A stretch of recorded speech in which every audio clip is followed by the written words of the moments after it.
That's just some of the protests in New Mexico over an emergency order to suspend open and concealed carry laws in the state, meaning you can't have a firearm.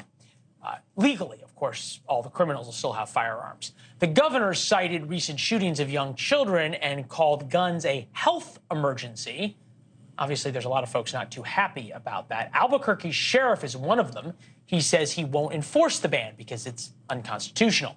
Our Next Star affiliate in New Mexico took the governor to task over the infringement on Second Amendment rights. I think it's time we have a really strong debate about all the other constitutional rights.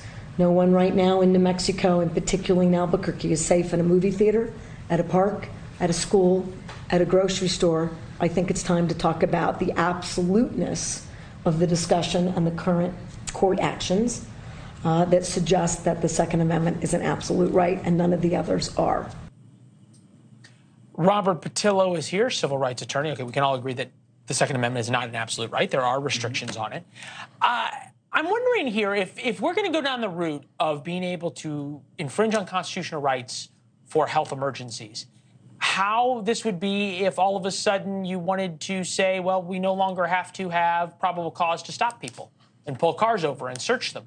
I think you're absolutely right, and I think this will be struck down by courts. We're already seeing sheriffs and law enforcement saying they will not abide by it. The Second Amendment, just as the First Amendment, is a constitutional right. So imagine because of health, we say you can no longer be Protestant. We're going to violate your freedom of religion, or you can't have free speech in this country. I think that this is a step too far, and we're seeing gun control advocates coming out and saying the ACLU is against it. Yeah, this is a bad step. David Hogg, I support gun safety, but there's no such thing as a state public health emergency exception to the U.S. Constitution.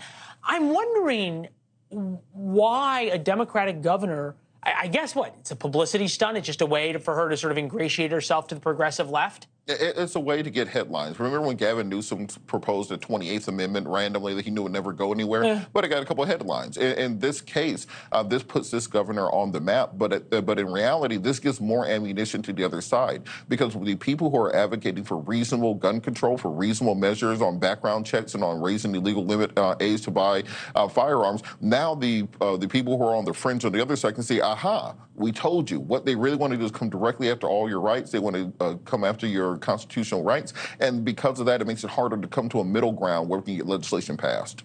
Yeah, it's almost like she's trying out for Commerce Secretary or Health and Human Services for the next administration. You make a great point about what the other side's going to do with this. Robert, it's always good to see you. Excellent insight. Thank you, sir.